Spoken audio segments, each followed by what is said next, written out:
Ustadz, bagaimana pendapat Ustadz bila pemerintah atau aparat keamanan yang memberi izin membacking mendapat manfaat dari hasil man ghasyana falaysa minna, siapa yang curang menipu maka dia bukan umat kami. Aparat-aparat yang menipu, yang curang, berhentilah. Duit haram dikasih ke anak bini, lalu kemudian mereka suap ke mulut. Papa, ya Allah berikan papa kesehatan ya Allah. Betapa kasihannya anak-anak yang hijau, yang lugu, yang bersih, otaknya hitam gara-gara dikasih duit haram.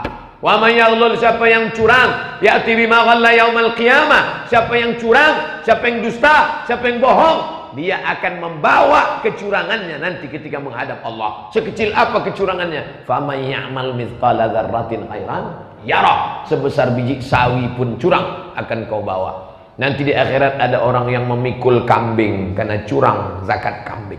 Ada yang memikul kerbau, lembu karena curang zakat lembu. Ada yang memikul onta karena curang zakat onta. Betapa malunya di akhirat nanti memikul salalawa.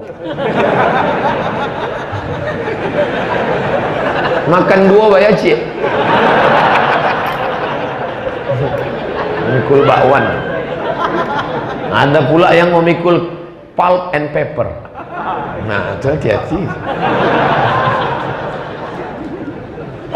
Kami para pemuda Perawang banyak membuat komunitas. Bagus. Kalian yang buat komunitas bagus. Saya sudah berbagai macam keliling, macam-macam komunitas saya jumpa. Kita Ustadz ada konferensi pers sama anak-anak muda waktu di Medan ya. Ustadz, kami dari Pemuda Hijrah ya. Ini kami dari Jombloan Jomblowati Sejati. Ini kami dari Pejuang Subuh, macam-macam. Di Yogyakarta mereka pasangkan saya jaket. Ustadz Somad, boleh kami pasangkan jaket ini, endorse, motivasi ya. Pemasangan jaket Pemuda Hijrah khusus motor saja. Tertulis di belakang, born to ride, ride to Jannah. Lahir untuk mengendara menuju surga. Begitu sudah dipasang, langsung saya ke airport pakai itu. Semua orang di airport nengok. Rupanya pakai itu naik motor. Saya jalan kaki, yang bisa ditengok orang. Senyum-senyum orang nengok. Inilah kadang anak muda nih, tak pula dikasih tahu. Mohon beri kami nasihat Pak Ustadz dan motivasi. Kalian yang sudah buat komunitas, lanjutkan. Di Batam jumpa pula saya komunitas pemuda tobat, tato bertobat. Wow, tato semua macam yakuza. Semua yang tobat tak bertato tak boleh ikut. Mau ikut mana tato? Karena ini komunitas khusus mantan tato.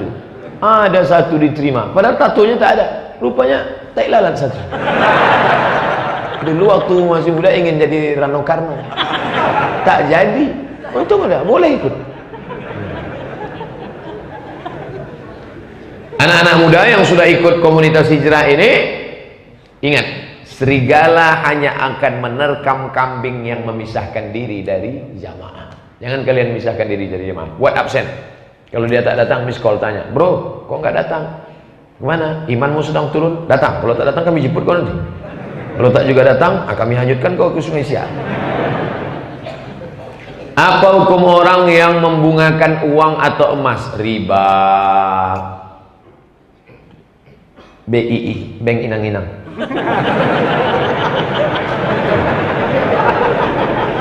Pinjamkan 1 juta, bayar 100 riba.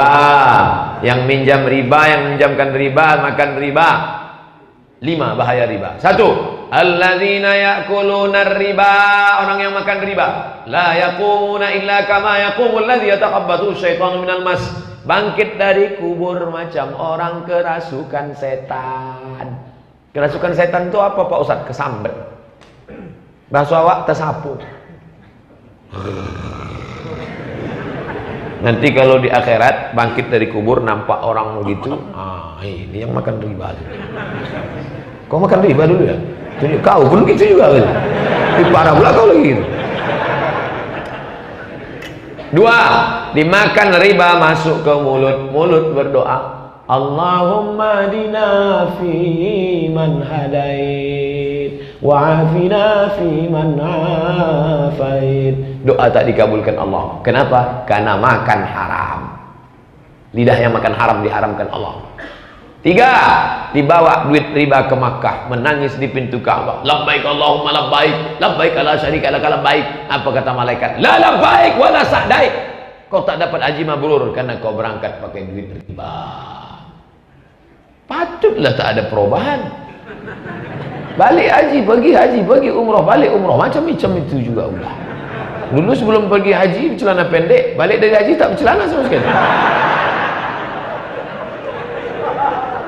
4, bahaya makan riba. Ternyata Allah SWT tak menerima sedekah. Sedekah. Innallaha thayyibun, Allah Maha suci.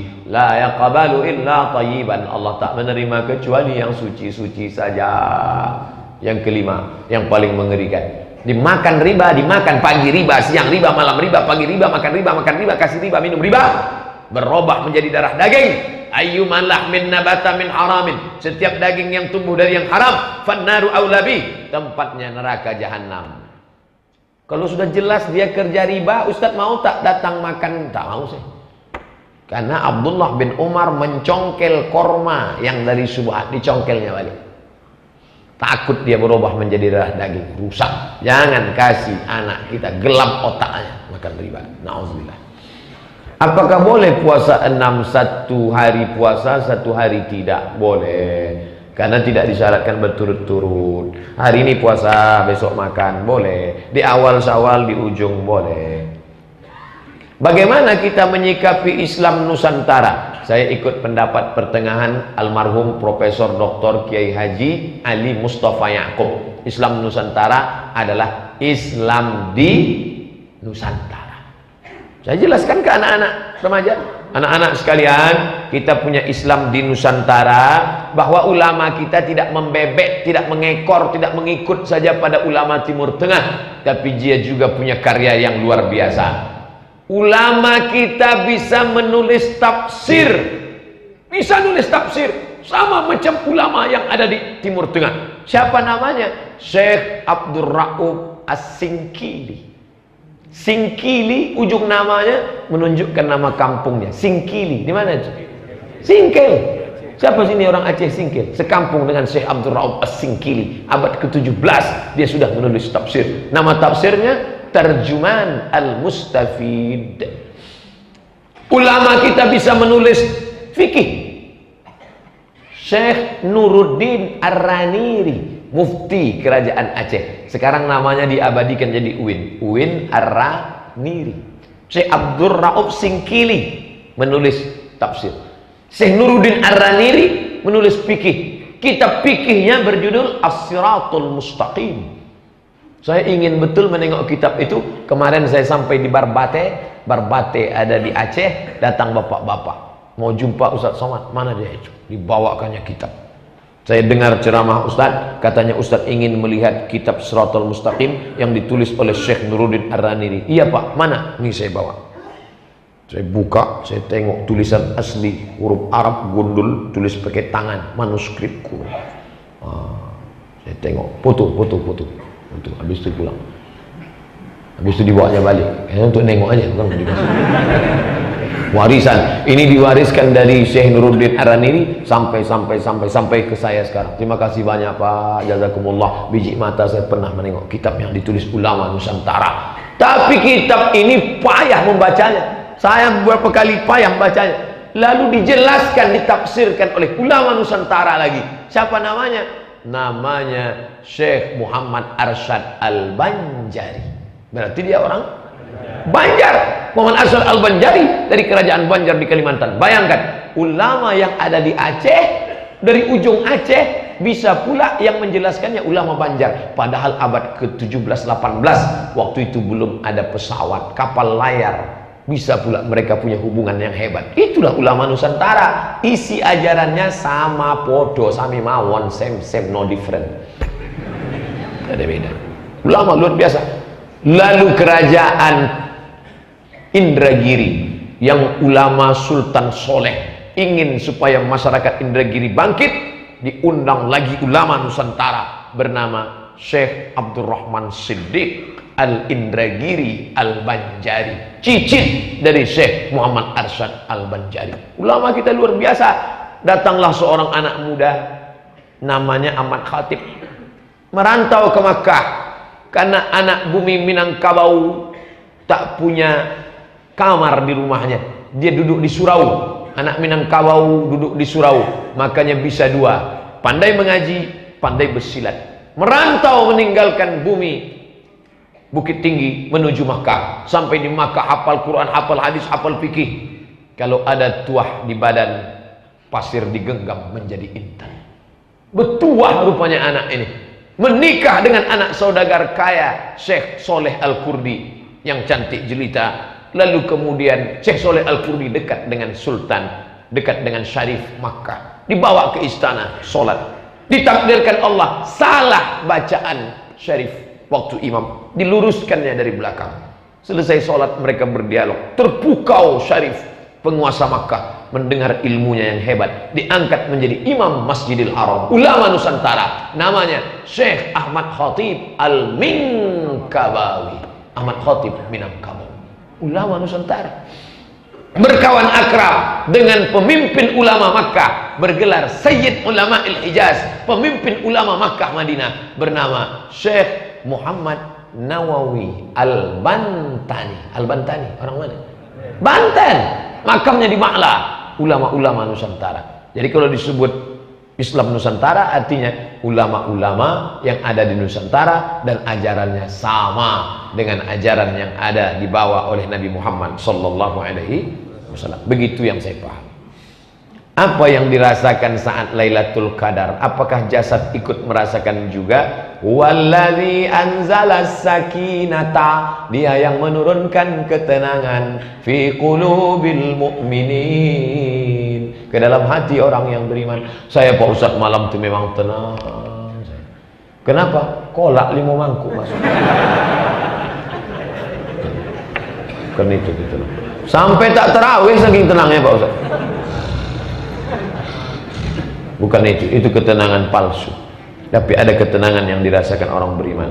Allah tidak kasih tahu siapa yang dapat Lailatul Qadar. Allah tak kasih tahu siapa yang dapat doa makbul hari Jumat. Allah tak kasih tahu siapa yang dapat taubat nasuha. Allah tak kasih tahu siapa yang dapat doa mustajab.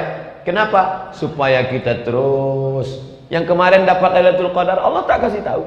Supaya apa? Supaya tahun depan dia tetap berusaha tiap malam. Andailah dapat tiba-tiba SMS, Anda telah dapat Lailatul Qadar. Yakin saya tahun depan tak akan ke masjid lagi. Pak Haji tak ke masjid, lah dapat tanpa tanggung ya. Ustadz pernah ceramah di masjid ini 3 tahun lalu. Cahaya Nabi, cahaya malaikat, cahaya buraq Isra Mi'raj, jasad Nabi ikut merasakan terbawa sampai ke Sidratul Muntaha. Ustadz Mustafa Umar berceramah di masjid ini juga. Saat Lailatul Qadar bergabung 3 roh malaikat, roh Quran, roh manusia. Bagaimana menghidupkan roh Al-Quran dan roh manusia? Spiritnya itu dengan banyak membaca Quran, mengamalkan Al-Quran, connecting antara kita dengan Quran, bersama ma'iyatullah dengan Allah, dengan Rasulullah, bersama dengan Allah rasakan pengawasan Allah, bersama dengan Rasulullah banyak-banyak berselawat sampai menjadi spontan. Tak ada angin, tak ada hujan, Allahumma sholli ala sayyidina. Menjadi spontan. Kalau sudah spontan, berarti dia sudah merasuk ke dalam diri kita. Saat susah, Allahumma sholli ala sayyidina Muhammad. Saat senang, Allahumma sholli ala sayyidina Muhammad. Sampai tak berpikir lagi, spontan. Jangan sampai kantui. Berarti ruhnya connect dengan kentut. Apa tanggapan Ustadz jika sholat subuh berjamaah waktu imam membaca doa kunut sambil ngangkat tangan, tapi ada jamaah yang tak mau angkat tangan untuk ikut? Jamaah nggak ngaji. Kalau dia ngaji pasti diangkatnya tangan dan amin. Begitu kata ulama Saudi Arabia, mazhabnya Hambali, namanya Syekh Ibnu Utsaimin. Syekh, saya mazhab ikut Hambali. Mantap. Bagaimana kalau imam saya bermazhab Syafi'i? Kata Syekh Ibnu Utsaimin, angkat tanganmu, ucapkan amin. Allahumma hadina fi man hadait, amin. wa afina fi man afait, amin, wa tawallana fi man tawallait, amin, wa barik lana fi ma a'tait, amin, wa qina bi rahmatika syarra ma qadait, amin. Cuman 5 kali amin, sisanya ikut baca. Fa innaka taqdi wa la yuqda 'alaik wa innahu la yadhillu man walayt wa la yu'izzu man adait, tabarakta rabbana wa ta'ala falakal hamdu 'ala ma qadait, nastaghfiruka wa natubu ilaik, wa sallallahu ala sayyidina Muhammadin nabiyil ummi wa ala alihi wasallam. Bagi yang hafal, yang enggak hafal gerak-gerakan yang benar. Apa yang kau baca tadi? Terserah aku lah, mulut aku. Apa kau tengok? Yang kau tengok mulut aku, tengoklah tempat sujud. Apakah membaca Yasin ramai-ramai di rumah itu disebut dengan bid'ah? Yasin itu Quran apa Quran? Membaca Quran boleh apa tak boleh? Sunnah. Iqra'ul Quran, baca Al-Quran. Fa innahu ya'ti yaumal qiyamah, Quran akan datang pada hari kiamat syafi'an li ashabi, memberikan syafaat pada orang yang membacanya. Quran banyak, kenapa Yasin yang dibaca? Ternyata satu surat dengan surat ada kelebihan-kelebihan. Ada ayat kursi. Ayat kursi dibaca waktu subuh, dijaga sampai zuhur. Dibaca waktu zuhur, dijaga sampai asar. Dibaca waktu asar, ada kelebihan. Yasin apa kelebihannya? Man qara'a Yasin fi lailatin, siapa yang baca Yasin pada suatu malam, asbaha maghfuran lah, subuhnya dosanya sudah diampuni. Sahih tak hadis ini? Isnadun jayyid, sanadnya jayyid. Begitu dalam tafsir Ibnu Katsir. La tuqra'u fi amrin asirin illa yassarahullah. Kalau surat Yasin dibacakan pada suatu perkara, dimudahkan Allah perkara itu. Ada orang susah mati, bacakan Yasin. Yasin wal Qur'anil Hakim innaka laminal mursalin. Bangga kita, dari ruang ICU terdengar suara Yasin berkumandang. Begitu kita buka pintu, rupanya Samsung. HP. Janganlah HP, oranglah baca. Kenapa mesti dibaca beramai-ramai? Namanya qiraah idariyah. Apa kata Imam Ibnu Taimiyah? Membaca Quran beramai-ramai bersama-sama, la ba'sa bih. La, tidak, ba'sa apa-apa. La ba'sa ora apa-apa. Ora apa-apa itu apa maknanya? Oleh, boleh, no problem, no problemo. Silakan baca. Kata Ibnu Taimiyah. Adapun kata Imam Nawawi mazhab Syafi'i, membaca Quran beramai-ramai, membaca bersama-sama mustahab, dianjurkan, karena baca bersama membangkitkan semangat. Di Maroko sebelum azan Jumat baca Al-Kahfi bersama-sama ramai-ramai. Bismillahirrahmanirrahim, ramai-ramai, bangkit semangat. Kalau baca sendiri ngantuk. Kalau baca ramai-ramai, Yasin. Tapi kata Imam Al-Buhuti, kalau tajwidnya tak sama, makruh. Karena orang yang bacaannya tak betul, tak tahu bahwa dia salah. Turja'un, sayakun, tak tahu dia bacaan dia itu salah. Makanya perlu mentashih, tahsin, tajwid bacaan. Baca satu-satu, baca. Kita malam ini baca Yasin tidak baca sama-sama untuk mengetes bacaan. 5 ayat, 5 ayat. Bapak baca. Sakit mulut. Bapak baca. Ya Asin. Baca Latin. Bapak baca. A'uju. A'uju. A'udzu billahi minas syaiton. A'udzu billahi minasy syaiton. Bukan tok pok. A'udzu. Merajuk.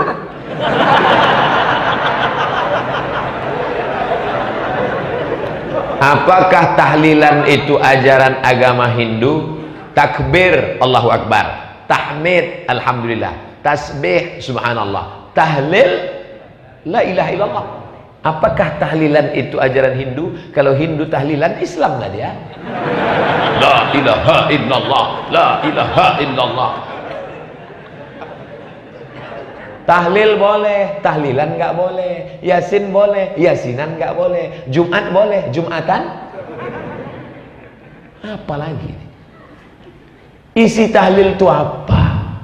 Kau mau pergi mana? Tahlil ke rumah saya. Isi tahlil itu apa? Isi tahlil itu 5. Yang pertama, baca Quran. Lalu bacaan Quran dihadiahkan untuk orang mati. Sampai. Ibnu Taimiyah yang mengatakan sampai. Muridnya Imam Ibnu Qayyim Al-Jauziyah dalam kitab Ar-Ruh mengatakan sampai. Sahabat Nabi Umar bin Khattab punya anak namanya Abdullah bin Umar. Nanti kalau aku mati, bacakan pada bagian kepala aku pangkal Al-Baqarah 5 ayat, pada bagian kakiku ujung Al-Baqarah 3 ayat. Itu menunjukkan bacaan Quran untuk orang mati sampai. Kalau tak sampai, kasih nama lengkap. Nanti kalau dia mati saya bacakan Al-Fatihah. Kalau tak sampai, cepat-cepat kasih kabar. 2, yang dibaca tahlil, la ilaha illallah, la ilaha illallah. Ya Allah, sampaikanlah pahala tahlil ke marhum. Sampaikah bacaan tahlil? Sampai. Mana buktinya? Nabi membelah korma, dicucukkannya ke makam. Pelepah korma bertasbih, tasbihnya sampai. Kalau tasbih pelepah korma sampai, apalagi tahlil orang beriman. Kata Imam Nawawi dalam kitab Al-Minhaj Syarah Sahih Muslim Ibnu Al-Hajjaj. Yang ketiga, doa. Doa untuk orang mati sampai. Allahumma fir lahu warhamhu wa'afihi wa'afwan wa'afin nuzulahu wasi'wa da'alahu wa'afsilahu. Amin. 4, tausiah. Harus ada tausiah. Malam ini kita berkumpul di rumah Sahibul Musibah Takziah ini, Bapak Ibu sekalian. Kedatangan kita tidak dapat menghidupkan yang mati. Kedatangan kita ini hanyalah menghibur. Mudah-mudahan saudara kita tidak merasakan perihnya. Hari ini kita sedang tawasau bil haq wa tawasau bil haq. Sabar, sabar.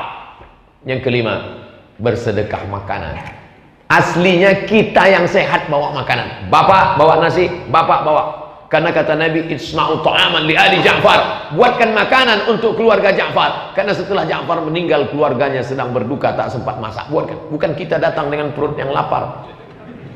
Tapi kalau ada anaknya yang kaya mau bersedekah, silakan.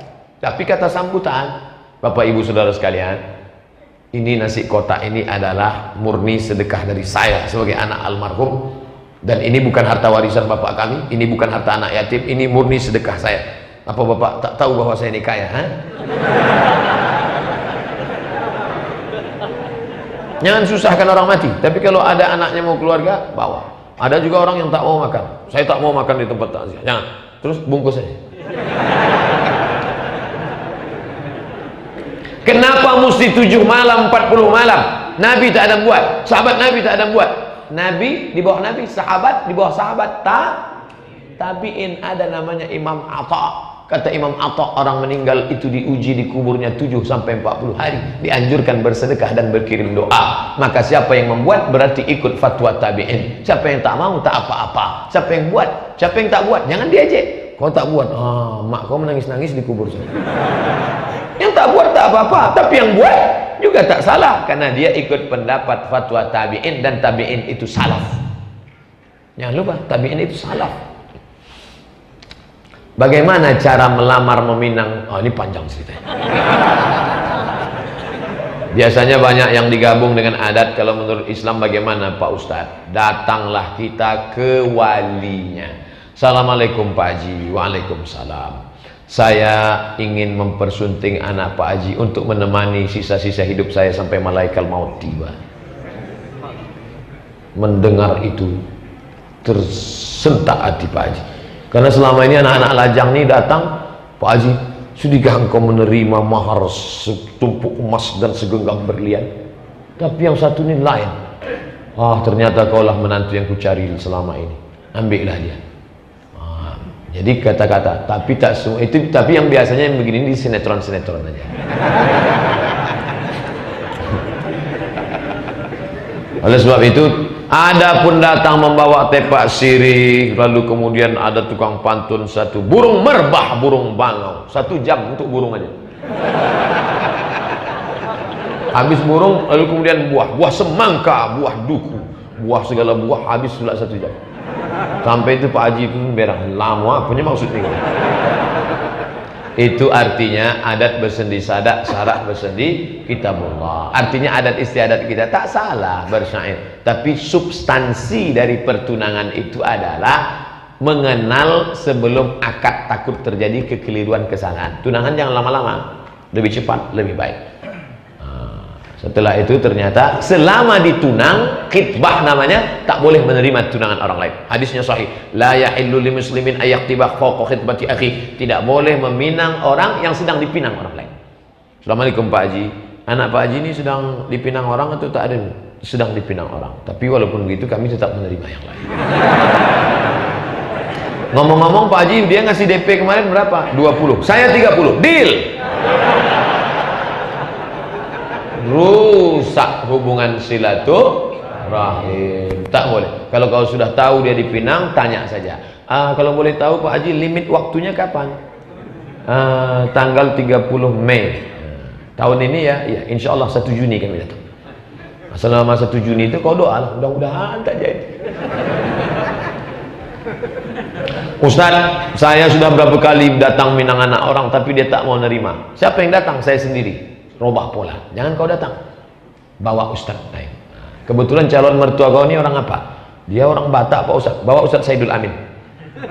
Orang Siantar kan? Tentu Ustaz Saidul datang. Biaru, wala kita sesudahnya. Oh, lo masudahnya. Banyak lagi. Ini calon mertua kau ini orang apa? Dia orang Minang Pak. Bawa Ustaz yang Minang. Assalamualaikum Buya. Waalaikumsalam. Masya Allah. Siapa? Kau anak kemana kan awak? Kurang awak. Oh, lancik-lancian naik rumahnya.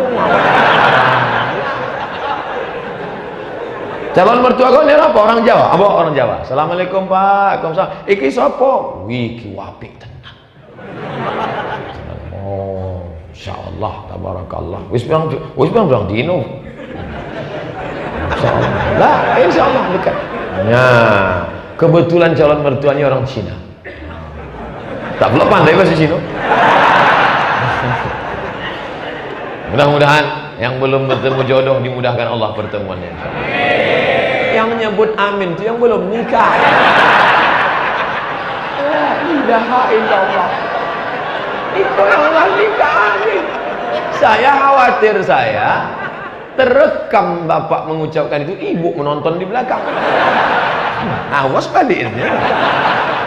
Bang, tengok rekaman streaming tadi. Waktu Ustaz menyebut nikah, abang paling kuat amin. Apa maksudnya? Untuk anak kita. Dah saya ajarkan jawabannya kan? Ala hazihin niyah, untuk niat yang baik. Al-Fatihah. A'udzu billahi minasy syaithanir rajim. Bismillahirrahmanirrahim. Alhamdulillahi rabbil alamin. Ar-Rahmanir Rahim. Maliki yaumiddin. Iyyaka na'budu wa iyyaka nasta'in. Ihdinas siratal mustaqim. Siratal ladzina an'amta 'alaihim ghairil maghdubi 'alaihim waladdallin. Amin. Allahumma anzilir rahmata wassalamata wal barakata ala hadhil jamaah. Turunkanlah keselamatan, kerahmatan, keberkahan kepada seluruh jamaah yang hadir salat subuh ini ya Allah. La tada' lana dzamban illa ghafartah. Keluar kami dari majlis ini dalam keadaan bersih dari dosa-dosa. Wala dainan illa qadaitah. Tolong kami melunasi hutang piutang kami supaya tidak terjebak riba. Wala maridhan illa syafaitah. Saudara kami yang sakit, angkat penyakitnya, sehatkan ya Allah. Wala mayitan illa rahimtah. Yang mati meninggal dunia, curahkan rahmat ampunan maghfirahmu ya Allah.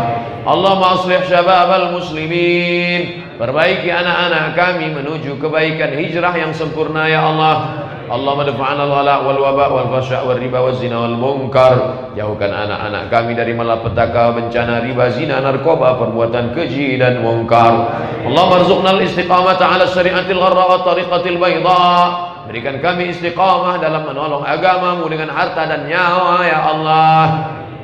Allahumma khtim lana bi husnil khatimah wa la taqtim alaina bi su'il khatimah. Allahumma ja'al akhir kalamina 'inda intihai ajalina. Jadikan akhir kalam kami ketika ajal kami sampai, yang keluar dari mulut kami la ilaha illallah Muhammadur Rasulullah sallallahu alaihi wasallam. Rabbana atina fid dunya hasanah wa fil akhirati hasanah wa qina adzabannar. Wa sallallahu ala sayyidina Muhammad wa ala alihi washabihi wasallam. Walhamdulillahi rabbil alamin. Taqabbalallahu minkum minna wa minkum taqabbal ya kan.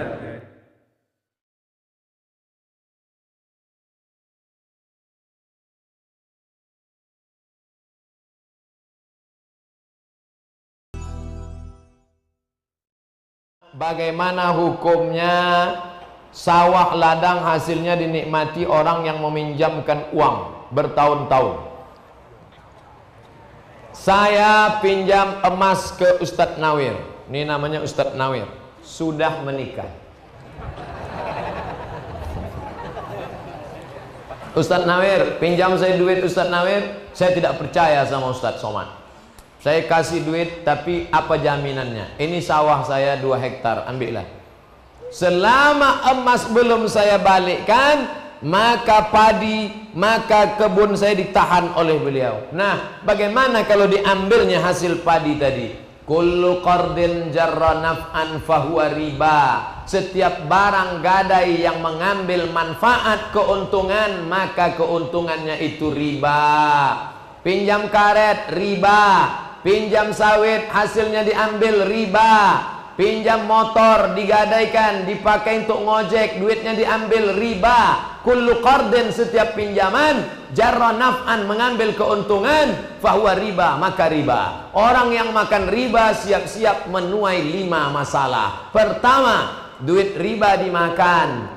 Duit riba diambil, hasil padi, hasil gotah, hasil karet, hasil sawit, hasil ojek, hasil duit, hasil emas, hasil perak, dibelikan ke beras, beras ditanak jadi nasi, nasi disuap masuk ke mulut, lalu kemudian berubah menjadi darah. Nasi sepiring berubah menjadi darah, darah masuk ke jantung, dari jantung naik ke otak, isi otak hitam karena darah hitam dosa. Bapak Ibu hafal ayatnya, nasiyatin kazibatin khati'atin, pembohong, penipu, pendusta, gara-gara makan riba.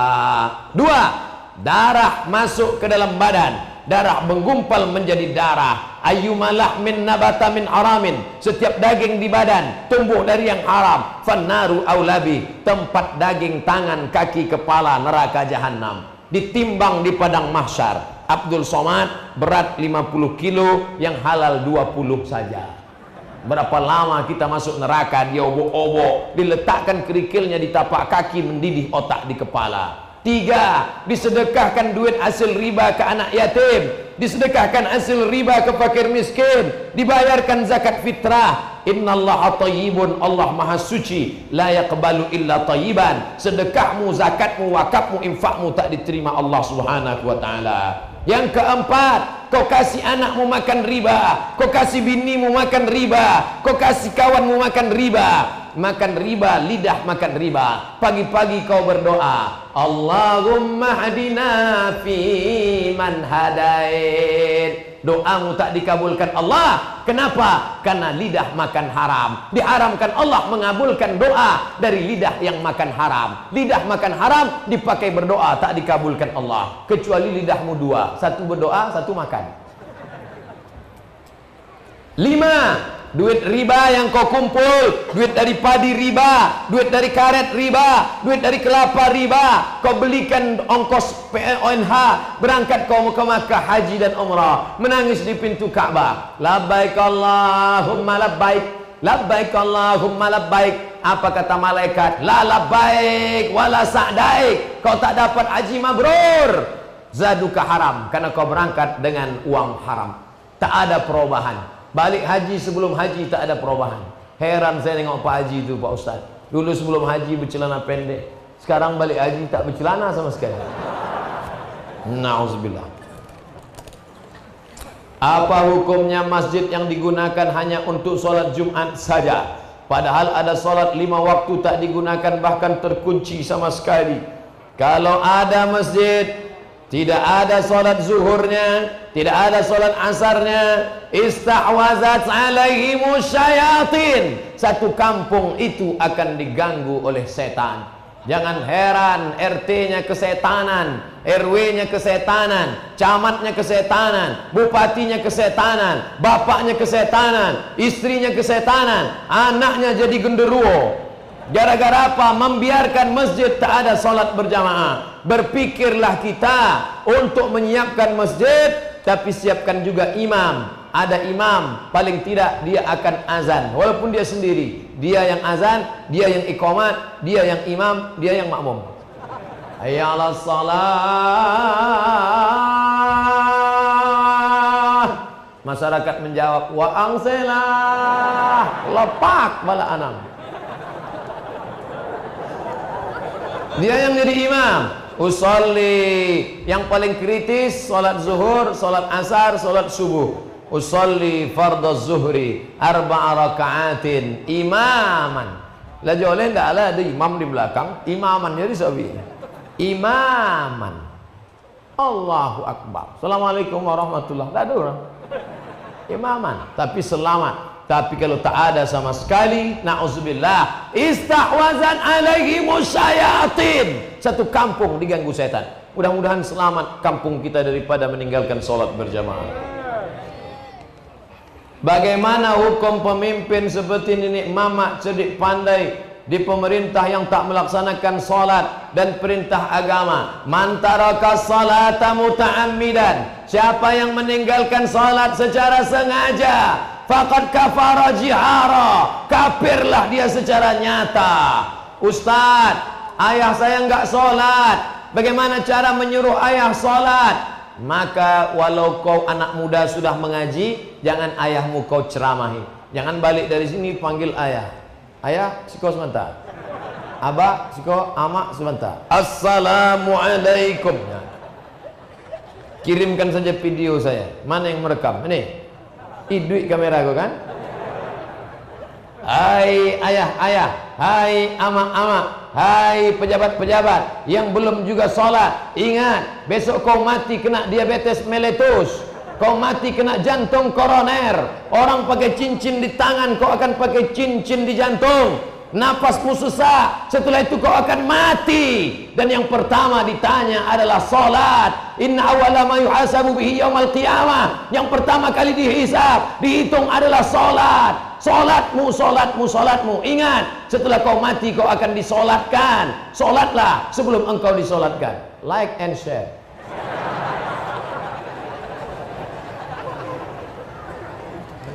Yang tak mau sholat ke masjid sombong.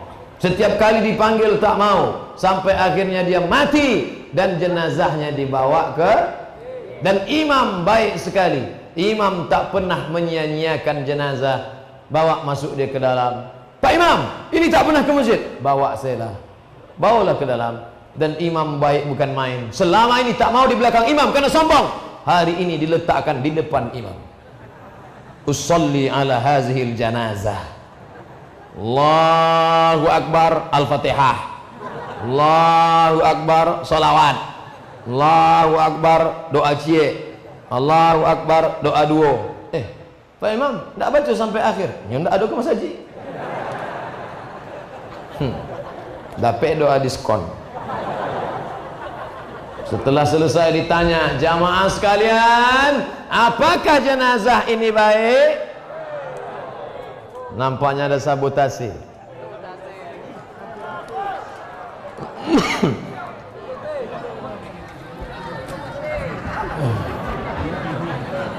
Bismillah.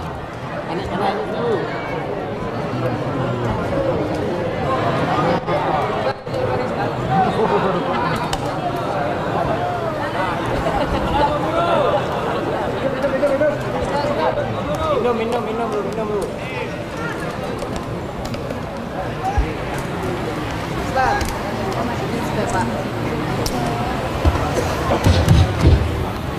Lah, yang tidak sholat tadi sholatlah walaupun mikrofon mati. Sedang mikrofon mati apa lagi awak?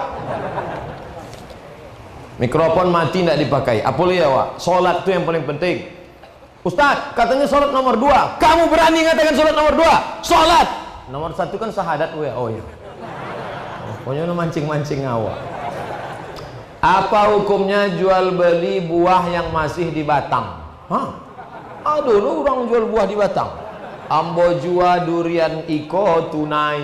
Duriannya masih ada di dalam batang. Alun kedua leh. Itu namanya jual beli khars. Jadi dipanggillah tim ahli yang memang tahu. Kalau kebunnya 2 hektar, di dalamnya ada 100 batang, maka hasilnya sekian. Kalau ahli khars ini mengatakan ini boleh, tapi kalau tak ada ahlinya tak boleh.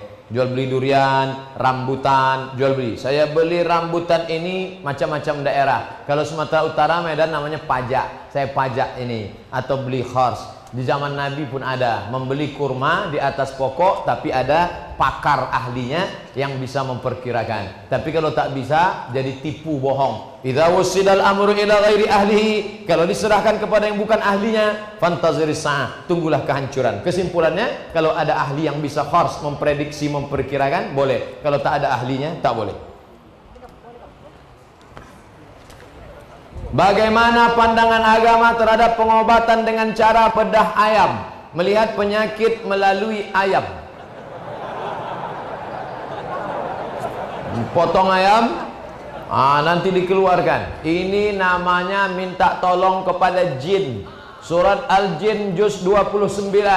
Fariqum minal insi, ada sekelompok manusia ya'udzuna birijalim minal jin, minta kepada jin, fazaduhum rahaqa, maka mereka makin durhaka, makin jauh dari Allah. Jin itu yang mentransfer. Adapun minta kepada syekh tarekat, kepada syekh mursyid, kepada khalifah, dibacakannya air doa. Maka sudah diteliti di Jepang, air yang dibacakan doa tuan-tuan guru, berubah air itu molekulnya menjadi cahaya, maka ada khasiatnya. Bacakan Bismillahirrahmanirrahim. Allahu la ilaha illa huwal hayyul qayyum, la ta'khudhuhu sinatun wa la naum, sampai habis. Minum boleh. Tapi yang model transfer ini, dia pakai kekuatan lain, meminta kepada jin ifrit, meminta kepada suster ngesot.